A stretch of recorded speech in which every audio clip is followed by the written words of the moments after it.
2017년 노벨 경제학상을 받은 리처드 셰일러라는 분이 계십니다. 이분 시카고대 교수인데요. 이분이 노벨 그 경제학상을 받은 이유는 뭐냐면 경제학과 심리학을 접목을 시켰습니다. 그래서 경제를요 행동 심리를 통해서 변화시킨 거예요. 그래서 미국에 그리고 다른 많은 세계 사람들에게 많은 영향력을 미쳤습니다. 그래서 그분이 쓰신 책이 넛지라는 책인데요. 그 책이 베스트셀러가 됐습니다. 굉장히 두꺼운 책이지만 굉장히 좋은 내용들이 많이 담겨 있어요. 그러니까 넛지라는 말은 뭐냐면 팔꿈치를 이렇게 쿡쿡 찌르다, 이게 넛지입니다. 그래서 뭘 좀 하려고 이렇게 쿡쿡 찌르는 게 넛지인데, 그 이유는 뭐냐면 이렇게 작은 사소한 부드러운 개입을 통해서 우리가 똑똑한 선택을 할 수 있도록, 그래서 선택 설계, 어려운 말로 초이스 아키텍처를 할 수 있도록 도와주는 거, 이것을 넛지라고 얘기합니다. 어떤 것들이 있냐면 암스테르담 그 공항에 남자 소변기가 있습니다. 여자들은 문제가 없는데 남자는 잘 못 눌 때가 있어요. 옆에다가, 거기다 해야 되는데 막 옆에다가 셀 때가 있습니다. 그래서 이걸 어떻게 해결할까 생각을 하다가 방법이 뭐냐면 그 소변기에다가 파리를 한 마리 그려놨습니다. 그랬더니 어떤 일이 벌어졌느냐, 소변이 옆으로 새는 게 80%가 줄었대요. 사람들이 거기에 맞춰서 싸는 거죠. 제가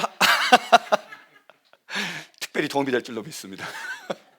제가 한국에 가봤더니 정말로 그렇더라고요.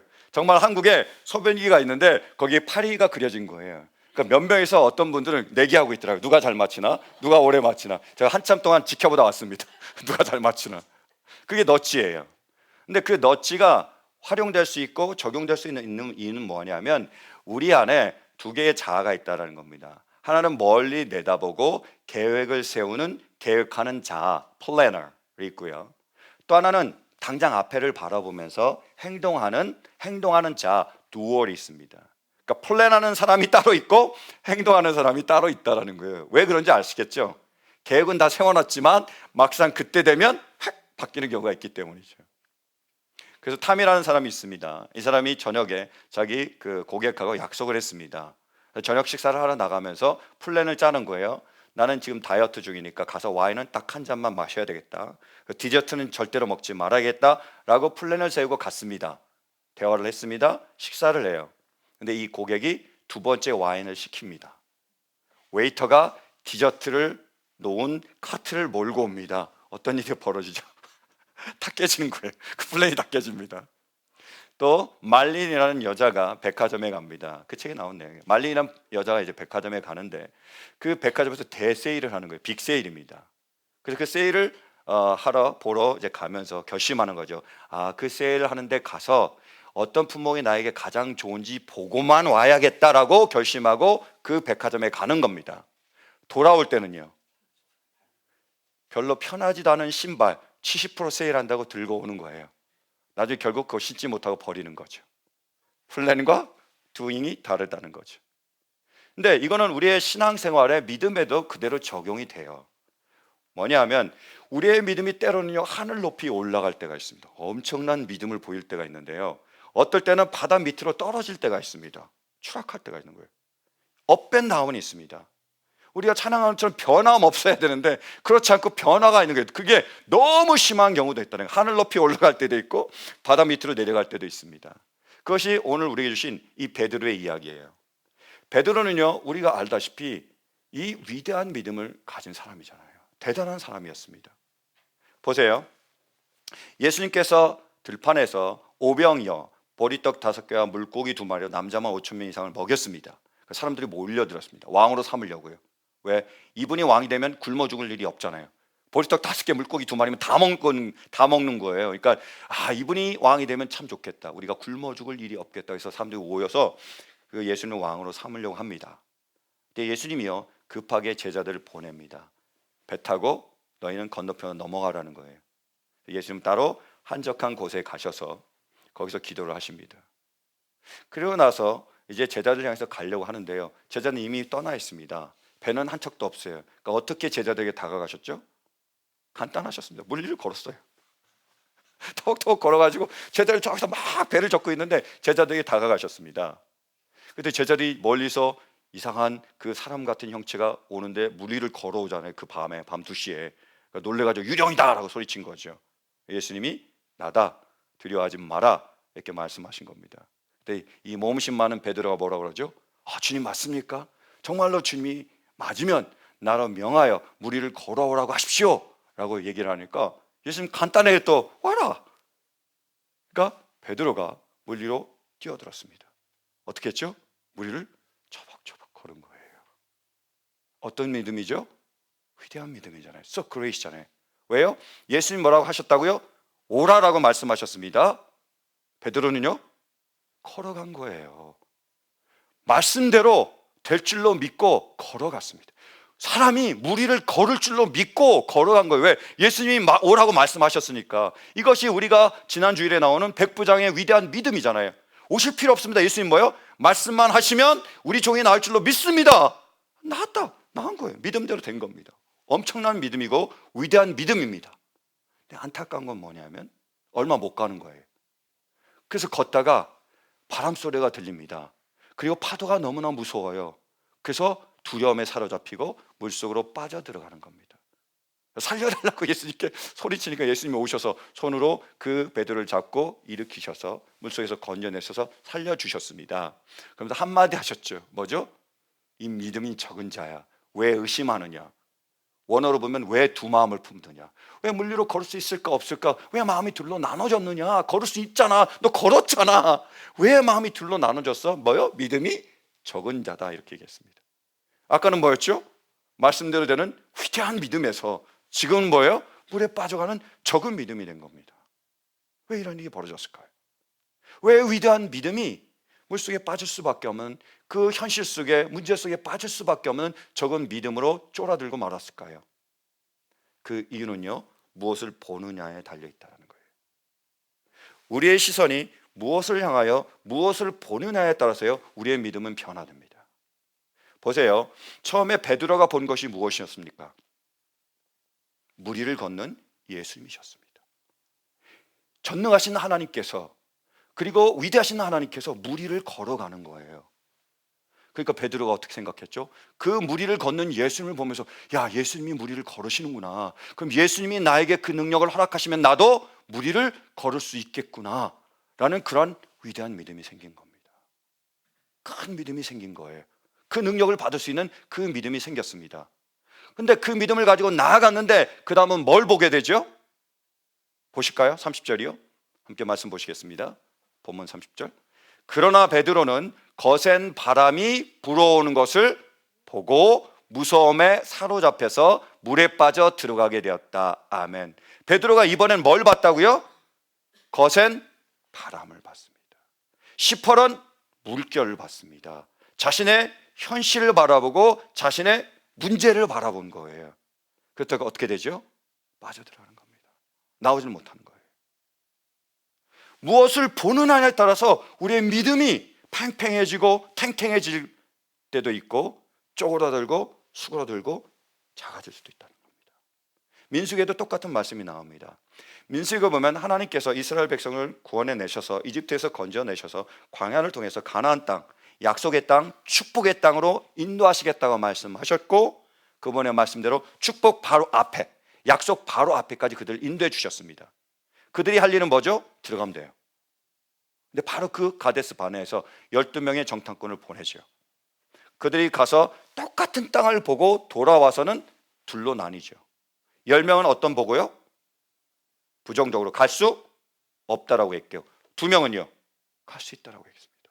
우리 땅이라고 말씀했어요. 왜 둘로 나눴을까요? 시선의 차이입니다. 그들이 무엇을 바라보느냐에 따라서 보고도 다른 거예요. 삶이 다른 겁니다. 믿음이 달라지는 거예요. 보세요. 10명은 뭐를 보느냐? 사람과 상황을 바라봅니다. 자신의 입장에서 사람을 바라보고요, 환경을 바라봅니다. 그래서 이렇게 해요. 우리가 그 땅에 들어갔더니 아낙 자손이 있었습니다. 아낙 자손은 골리앗과 같은 거인들이거든요. 키가 10피트 가까이 됩니다. 그래서 한 우리 키의 2배 정도 되는 거예요. 너무 커요. 거인입니다. 내가 볼 때 거인이에요. 그리고 거기에 성벽이 있습니다.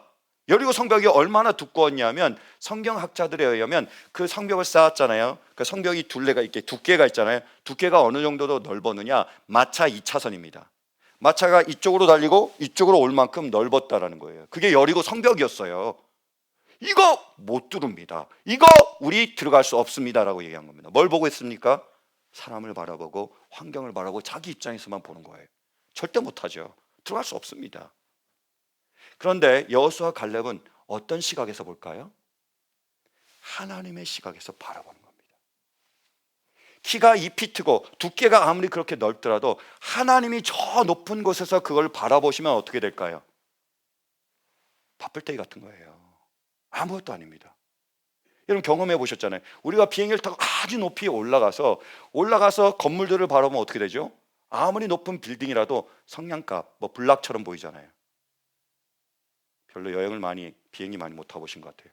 비행기 타보면 그렇습니다. 여러분 비행기 진짜 타서요 높이 올라가 보면 그 높은 건물이 아주 작게 보여요. 어떤 때는 점같이 보입니다. 더 올라가면요 나중에 안 보이죠. 뭐예요? 하나님의 입장에서 보면 아무것도 아닌 거예요. 전능하신 하나님이 바라보면 그것은 파풀떼기입니다. 그래서 뭐라 그러죠? 저들은 우리의 밥이다. 그래서 들어가는 겁니다. 우리가 무엇을 바라보느냐에 따라서 우리의 믿음이 변하는 거예요. 시편 기자는 이렇게 노래하잖아요. 보실까요? 121편 1절 2절 함께 봉독합니다. 시작. 내가 눈을 들어 산을 본다. 내 도움이 어디에서 오는가? 내 도움은 하늘과 땅을 만드신 주님에게서 온다. 할렐루야. 노래하는 겁니다. 힘들지만 어렵지만 상황과 환경이 빡빡하지만 쪼그라들지만 뭘 바라보고 있습니까? 문제가 아닌, 환경이 아닌, 사람이 아닌 하나님을 바라보는 겁니다. 우리 하나님을 바라볼 때 천지를 창조하신 하나님, 지금도 다스리시는 하나님, 능치 못할 일이 없는 하나님, 그 하나님을 믿기에 그 믿음이 강해지고 커지고 하나님의 능력을 받고 그 문제에서 벗어나는 그러한 은혜를 힘입게 되는 겁니다. 여러분 우리에게 어떤 상황과 어떤 환경과 어떤 현실이 있더라도 우리는 눈을 들어 누구요? 하나님만을 바라보시길 간절히 바랍니다. 그분만을 바라볼 때 그분의 능력이 우리의 믿음을 통하여 우리 삶에서 역사할 줄로 믿습니다. 그런데 쉽지 않아요. 왜 그러냐면요 우리 현실이 너무나 높습니다. 현실의 벽이 너무나 두꺼워요. 문제는요 바로 눈앞에 있습니다. 하나님이 눈앞에 있다면 우리가 하나님을 볼 수 있을 텐데 이 현실이라는 게 우리 눈앞을 바로 가로막고 있는 거예요. 그러니까 현실 뒤에 계신 하나님이 안 보입니다. 그래서 하나님을 바라봐야 되는데 보지 못하고 현실만 보기 때문에 상황만 보이기 때문에 우리의 믿음이 쭈그라드는 거예요. 여러분 우리가 베드로를 바라보면서 얘기할 수 있습니다. 야 베드로 왜 그래? 너 믿음을 가졌잖아. 무리를 걸었잖아. 그런 위대한 믿음을 가진 사람이 왜 바람을 보고 왜 물결을 보고 왜 그 믿음이 쭈그라들어서 그 물속에 빠져들어가느냐. 이런 바보 같은 사람이 어디 있느냐라고 얘기를 하지만 만약에 우리가 베드로였다면 어떻게 됐을까요? 달랐을까요? 4세기에 유명한 설교자인 요한 크리소스톰이라는 분이 계셨습니다. 이분이 우리가 말씀을 이해하고 받아들일 때 마음으로 그리라고 해요. 그러니까 말씀을 외우고 이 말씀의 내용을 그냥 글로 읽지 말고 이 말씀에 일어난 내용을 우리의 마음의 벽에다가 그리면 아주 생생하고 또 자세하게 잘 그 말씀을 이해할 수 있다고 얘기했습니다. 그럼 우리가 한번 이제 이 말씀을 가지고 한번 그려볼까요? 어떤 일이 벌어졌는지. 자, 새벽 2시입니다. 우리가 제자들과 함께 배를 탔습니다. 그래서 배를 저어 가는 거예요. 한참 가고 있는데 그 밤중에 배를 저어 가고 있는데 광풍이 일어난 겁니다. 배가 흔들리는 거예요. 왔다 갔다 흔들리는 거예요. 잘못하면 배가 뒤집어질 것 같아요. 너무 어둡습니다. 앞은 나갈 수 없고요. 근데 옆에서 어떤 사람이 배를 안 져요. 그러니까 배 좀 빨리 져. 나 젖고 있어. 너무 힘들어. 빨리 저라 빨리 나가야지 막 싸우고 있는 거예요. 난리가 났습니다. 이러다 우리 다 죽게 생겼단 말이 막 난리가 난 거예요. 얼마나 어둡습니까? 그리고 튀는 물결이 그 물이 얼마나 차갑겠어요. 그 두려움 가운데 있는데 갑자기 저기서요 하얀 옷을 입은 뭔가가 걸어오는 거예요. 뭐하죠? 귀신이다! 누가 소리치는 거니까 야 난리가 난 거죠. 지금 배 젓는 것도 힘든데 광풍도 힘든데 귀신까지 나타난 겁니다. 아주 총체적인 난국에 큰일 난 거죠. 큰일 났습니다. 어떡하나 다 죽었다 이러고 있는데 그 귀신이 얘기합니다. 뭐예요? 나다 두려워 마라. 누구였죠? 예수님. 야 귀신인 줄 알았는데 아빠예요. 엄마예요. 예수님이에요. 우리의 마음이 어떨까요? 안심이 되죠. 안정이 됩니다. 그래서 베드로가 얘기하죠. 정말 주님이 맞으면 나로 명해서 물 위를 걸어가게 하십시오. 와라 그랬어요. 자, 이제 우리가 어떻게 해야 되죠? 물 위로 뛰어드는 겁니다. 물 위로 탁 뛰어들었습니다. 물 위를 걷는 거예요. 어떤 느낌일까요? 물 위를 걸으면 물침 되겠죠, 그죠? 물침대 출렁출렁 출렁출렁 그러고 가는 거예요. 예수님의 얼굴이 표정이 어땠을까요? 우리가 물 위를 걷는 모습을 보면서 환히 웃겠죠. 예수님은 어떤 포즈를 취했을까요? 빨리 와라 이 포즈? 아니면 팔 벌고 빨리 와라? 아니면 하나님 빨리 오게 해주세요? 아니면 이렇게 지켜보고 있었을 거예요. 다 가는 겁니다. 근데 바람 소리가 들려요. 확 들립니다. 그리고 휘청 몸이 걸립니다. 봤더니 물 위에요. 문제는 뭐죠? 수영 못합니다. 내가 배영이라도 할 수 있으면 좋대. 수영도 못하는 거예요. 빠지면 죽는 거예요. 두려움이 확 밀려오는 거죠. 그래서 물속에서 빠져들어가는데 헤엄 못 쳐서 나올 수가 없습니다. 바삭바삭 그럴 때 죽어. 막 목까지 이제 물이 차는 거죠. 그날을 살려주세요라고 부르시는 거죠. 자세히 보면요, 예수님이 베드로를 다루는 게 다릅니다. 처음에 베드로가 배에 있을 때 뭐라고 하시죠? 오라라고 말씀하셨습니다. 그래서 베드로가 왔죠.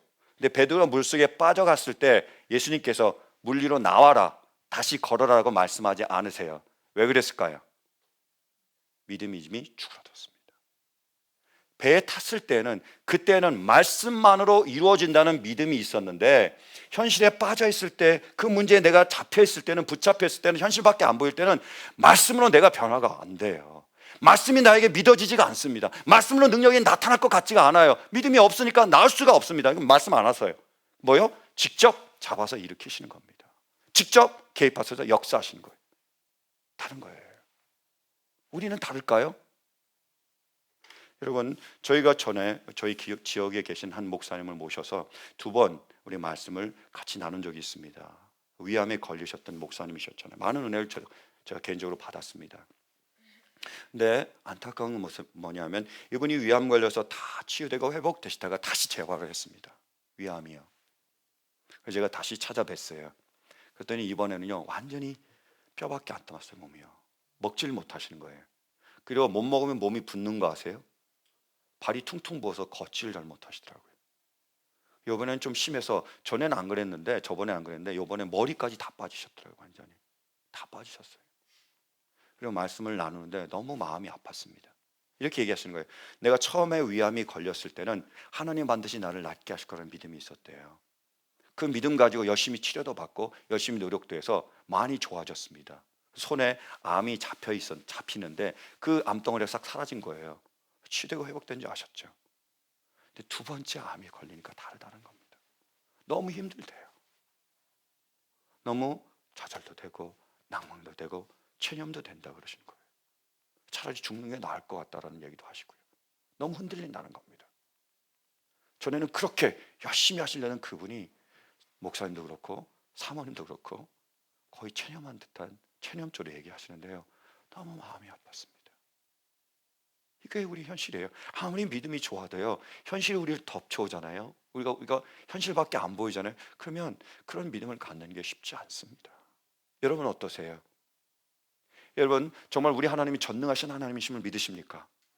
그분께 능치 못할 일이 없음을 믿으십니까? 근데 이 믿음 가지고 우리가 주님 앞에 나옵니다. 간절히 구해요. 그런데요, 우리가 아무리 믿고 아무리 구하는데 우리 재정이 풀리지 않으면요, 우리가 이렇게 믿고 간절히 구하는데 건강이 회복되지 않으면, 도리어 악화되면 어떻게 하시겠어요? 다시 재발하면 어떻게 하시겠습니까? 우리 이렇게 간절히 구하면서 믿음으로 나아가서 주님께 간절히 매달리고 있는데 우리의 기도 제목이 이루어지지 않는다면요, 기도해도 여전히 응답이 없다면 어떻게 하시겠어요? 그럼에도 불구하고 하나님은 전능하시게, 하나님은 위대하시게 반드시 주님의 뜻을 이루고 나를 건지시고 주님의 놀라운 일을 이루실 거라는 그 믿음으로 끝까지 우리가 걸어갈 수 있습니까? 아니면 나는 안 되나 보다, 이번에는 안 되나 보다 좌절하고 낭망하며 체념하시겠습니까? 쉽지 않습니다. 우리는 어떻게 그러한 상황에서 이 물 속에서, 우리의 처한 이 현재의 그 모습 속에서 우리가 벗어날 수 있을까요? 베드로는 어떻게 그 물 속에서 자신의 현실이라는 그 문제에서 빠져나올 수 있었습니까? 말씀 보시겠어요? 30절이요. 본문 30절입니다. 그러나 베드로는 거센 바람이 불어오는 것을 보고 무서움에 사로잡혀서 물에 빠져 들어가게 되었다. 그때 그는 뭐요? 주님 살려주십시오 라고 외쳤다. 현실이 너무 무거우면, 현실이 너무 어두우면 주님이 안 보입니다. 그런데도 불구하고 베드로는 어떻게 했죠? 주님 살려주세요. 내 눈에는 주님이 안 보이지만, 내 눈으로는 주님이 전능하심을 볼 수 없지만, 그럼에도 불구하고 주님이 나와 함께 계심을 믿습니다. 나 좀 살려주세요 라고 기도합니다. 그 귀신 들린 아버지가 나의 믿음 없음을 도와주셔서 내가 믿나이다 라고 고백했던 것처럼, 나의 믿음 없음을 도와주셔서 나를 살려주셨소서 라고 기도했을 때 어떤 일이 벌어지죠? 31절이요. 예수께서 곧 손을 내밀어서 그를 붙잡고 말씀하셨다. 그리고 어떻게 합니까? 건져내십니다. 우리가 주님께 나아가야 됩니다. 그러나 우리가 주님께 나아갈 수 없을 때 주님은 어떻게 하시죠? 우리에게 다가오시는 겁니다. 우리의 믿음이 주님에까지 이르러야 됩니다. 주님이 오라고 말씀하셨어요. 그러니까 주님의 분량까지, 주님의 높이까지 올라가야 되는데 못 올라갈 때가 있습니다. 그럼 어떤 일이 일어나죠? 주님께서 우리의 적은 믿음까지 낮춰주시는 거예요. 우리가 할 수 없을 그때라도, 우리의 그 적은 믿음을 통해서도 주님은 우리를 건지시며 위대하고 놀라운 일을 이루십니다. 그분이 바로 신실하신, 영원히 우리를 버리지 않고 떠나지 않는 우리의 주님이십니다. 그러므로 우리가 반드시 기억해야 할 것이 있습니다. 그건 뭐냐면요, 우리가 믿는 것은 우리의 믿음이 아니라 하나님입니다. 다시 말씀드릴까요? 우리가 믿는 것은 우리의 믿음이 아니라 하나님이십니다. 업앤다운되고 변화되고 바뀌는 믿음이 아니라 우리는 언제나 변함없는, 언제나 우리와 함께 하시는 전능하신 하나님, 신실하신 하나님이라는 거예요. 세상 사람들은요, 뭘 믿죠? 자신의 믿음을 믿습니다. 그들도 얘기해요. 믿으면 된다고요. 그래서 그들이 어떻게 합니까? 아침에 일어나서 거울 앞에 씁니다. 작은 거울 안 됩니다. 반드시 큰 거울 앞에 쓰셔야 돼요. 큰 거울 앞에 서서 자기를 바라보면서 뭐라고 외치죠? 나는 성공한다, 나는 성공한다, 나는 성공한다. 10번 외칩니다. 10번 외쳤는데 확신이 없다. 어떻게 해야 됩니까? 더 외쳐야 됩니다. 확신이 들 때까지, 내가 진짜 성공할 거야 라는 확신이 들 때까지, 믿음이 들 때까지 외치는 거예요. 그래서 믿음이 들잖아요. 그럼 일하러 나가는 겁니다. 자, 그리고 내가 쇼핑몰에 쇼핑하러 갑니다. 쇼핑하러 갈 때도 믿음이 필요해요. 뭐죠? 내가 갔을 때 가장 좋은 자리에 내 파킹 자리가 있을 거야 라고 믿는 거죠. 있을 거야, 있을 거야, 있을 거야. 믿음으로 갑니다. 쇼핑하러요. 그리고 복권을 사죠. 로또를 삽니다. 그래서 딱 사놓고 후 불고 어떻게 해야 되죠? 그걸 밀면서 믿어야죠. 될 줄로 믿습니다, 믿습니다, 믿습니다. 안 되면 기도까지 하는 거예요. 되게 해주십시오, 되게 해주십시오, 꼭 되게 해주십시오, 믿습니다라고 기도하는 겁니다. 뭐 기도할 때 뭐 하나님이든 부처님이든 알라님이든 상관없습니다. 누군가 걸리기만 하면 돼요. 누군가 걸려서 내 이 믿음대로 역사만 하면 됩니다. 그렇게 기도하는 거예요. 있는 겁니다. 이들은 뭘 믿고 있는 거죠? 믿으면 된다는 그들의 믿음을 믿는 거죠. 내가 무엇이든지 간에 로또 될 걸 믿습니다. 내가 뭐죠? 좋은 자리 차지할 줄로 믿습니다. 내가 성공할 줄로 믿습니다. 뭘 믿는 거죠? 나의 믿음을 믿는 거예요. 그게 믿음이 없는 사람들의 믿음이죠. 우리는 다릅니다. 기억하셔야 돼요. 우리는 뭘 믿는 거죠? 우리는요, 전능하신 하나님을 믿는 겁니다. 하나님은 전능하시며 하나님은 위대하신 분이십니다. 하나님께는 능치 못할 일이 없습니다. 하나님께서 내 삶에 함께 하시면 하나님께서 이루시지 못할 일이 없음을 믿습니다. 나의 이 모든 문제도 하나님께서 이루어 주시고 하나님께서 역사하시고 해결해 주실 줄로 믿습니다. 뭘 믿는 겁니까? 하나님을 믿는 거예요. 그분의 전능하심을 믿고 그분의 능력과 그분의 함께 하심을 믿습니다. 이걸 믿기에, 하나님의 전능하심을 믿기에 구하는 거죠. 하나님 도와주세요. 함께 해주세요. 이걸 믿기에 도전하는 겁니다. 물리도 걸을 수 있습니다. 하나님 산도 옮길 수 있습니다. 하나님 약속하시면 이 모든 것을 이룰 수 있습니다. 이 병도 치유될 줄로 믿습니다. 우리 재정도 해결될 줄로 믿습니다 라고 도전하는 겁니다. 그리고 그 믿음을 통해서 하나님이 역사하세요. 나타나십니다. 하나님의 전능하신 거 위대하심을 드러내요. 누가 하신 겁니까? 하나님께서. 어떻게 된 거죠? 하나님께 영광 돌리는 거예요. 우리가 잘나서 잘난 일을 하면 잘난 우리가 영광을 받을 수 있죠. 부족하고 연약하지만 도저히 할 수 없는 그것들을 하나님께서 이루셨을 때 하나님이 하셨다고 영광 돌리는 겁니다. 위대한 하나님의 뜻에, 하나님의 나라에, 하나님의 사역에 우리가 쓰임받게 되는 거예요. 우리가 믿는 것이 무엇입니까? 전능하신 하나님입니다. 우리의 믿음이 아니라요. 사랑하는 성도 여러분, 정말로 우리 하나님께서 전능하시게 그분이 우리와 함께 하셔서 이 모든 것을 이루실 줄로 믿습니까? 그 사도 바울은 빌립보서 4장 13절에서 다음과 같이 고백합니다. 한번 보실까요? 빌립보서 4장 13절 함께 봉독합니다. 시작. 내게 능력 주시는 자 안에서 내가 모든 것을 할 수 있느니라. 아멘. 사랑하는 성도 여러분, 정말로 우리 하나님이 전능하심을 믿으십니까? 그분이 우리 가운데 역사하셔서 그 모든 일을 이루실 줄로 믿으십니까? 그럼 우리가 함께 선포하길 원합니다. 내게 능력 주신 자 안에서 내가 모든 것을 할 수 있느니라. 내게 능력 주시는 자 안에서 내가 모든 것을 할 수 있느니라. 이 말씀 그대로 내게 능력 주시는 우리 하나님 안에서 모든 것을 할 수 있는 이 능력으로 살아가는 우리 모두가 될 수 있기를 간절히 축원합니다. 웃지마로 겐조라는 귀한 기독교인이 계십니다. 이분이 학생들을 가르치는데요, 한 학생이 이분을 찾아와서 얘기합니다. 선생님, 성경에 보면 기사와 이적, 기적, 이런 황당무계한 일들이 있습니다. 말도 안 되는 일이 있습니다. 어떻게 사람이 무리를 걷습니까? 어떻게 죽은 자가 다시 살아납니까? 어떻게 처녀가 임신해서 아들을 낳습니까? 바람난 거 아닙니까? 몰래 한 거 아닙니까? 그 얘기하는 거예요. 말도 안 됩니다. 어떻게 이런 황당무계한 일이 있습니까? 그래서 우리가 성경 공부할 때는 이런 얘기는 좀 뺍시다. 황당무계한 얘기는 좀 빼고 정말로 교훈이 되고 그리고 우리 마음에 도움이 되는 그러한 이성적이고 합리적인 그러한 이야기만 가지고 성경 공부를 하면 안 될까요? 라고 물었습니다. 그때 웃지마로 겐전이 이렇게 얘기합니다. 학생, 만약에 성경 안에서 하나님의 기적과 이사를 뺀다면, 하나님의 전능하시고 위대하신 그 일들을 다 뺀다면 성경에는 딱 두 가지만 남네. 성경의 앞표지, 성경의 뒷표지.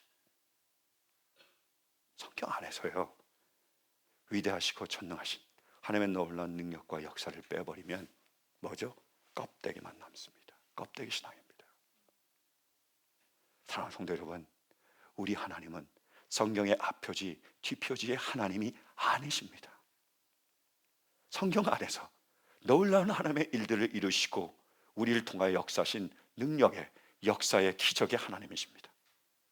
우리 하나님은 그 놀라운 일들을 통하시고 우리를 통하여 그 놀라운 일들을 이루어가신 그 바로 우리의 하나님이세요. 여러분, 우리는 믿습니다. 하나님이 천지를 창조하셨음을 믿습니다. 우리는 믿습니다. 하나님께 그 홍해를 둘로 쫙 갈랐음을 믿습니다. 우리는 믿습니다. 저 하늘에서요 메추라기와 만나를 내려주셨음을 믿습니다. 우리는 믿습니다. 반석에서 물이 철철 흐르게 나오셔서 그 물을 먹게 하셨음을 믿습니다. 우리는요 하나님이 무리를 걸으신 것을 믿고 무리를 걷게 하신 것을 믿습니다. 우리는 모든 병을 치유하신 그 하나님을 믿습니다. 죽은 자도 살리신 그 하나님을 믿습니다. 그 하나님께서 우리를 사랑하시고 우리 삶 가운데서 역사하셔서 우리를 통하여 놀라운 하나님의 일을 이루실 것을 믿습니다. 믿습니다. 그분이 바로 우리의 하나님이시며 그것이 바로 우리의 믿음이 되기를 원합니다. 우리가 믿는 것은 우리의 믿음이 아니라요 뭐요? 전능하신 하나님, 우리를 사랑하신 하나님, 신실하신 하나님이십니다. 우리 모두 이 믿음으로 하나님의 능력으로 하나님께 귀하게 쓰임받으며 하나님께 영광 돌리는 삶이 될 수 있기를 간절히 축원합니다. 그러나 때로는 현실이 너무 무겁고 힘들고 우리 눈앞을 가로막을 때가 있습니다. 믿고 싶은데요 믿어지지 않을 때가 있습니다. 그러나 그럼에도 불구하고 우리가 기억할 것은 우리 문제 뒤에 누가 계시죠? 예수님이 계십니다. 우리는 변하지만, 우리의 믿음도 왔다 갔다 하지만, 그럼에도 불구하고 여전히 변하지 않으시고 여전히 우리를 사랑하시며 우리 함께 계시는 예수님이 우리 곁에 계십니다. 그때 우리도 구할 수 있길 바랍니다. 주님, 날 좀 살려주세요. 주님, 나의 믿음 없음을 도와주세요. 주님이 계시기에 나는 할 수 없기에 주님 나에게 다가와 주시고, 주님 나는 여기서 벗어날 수 없게 주님 나를 붙들어 벗어나게 해 주십시오 라고 기도할 때 신실하신 우리 주님께서 우리의 손을 붙잡고 우리를 물속에서 건져내실 줄로 믿습니다. 오직 의인은 말미암아 살리라. 이 시간 우리 모두 이 믿음으로 다시 살아나는 하나님의 나라와 의를 위하여 귀하게 쓰임받는 크신 은혜가 있기를 주님의 이름으로 간절히 축원합니다. 아멘. 할렐루야. 우리 이 믿음으로 주님을 찬양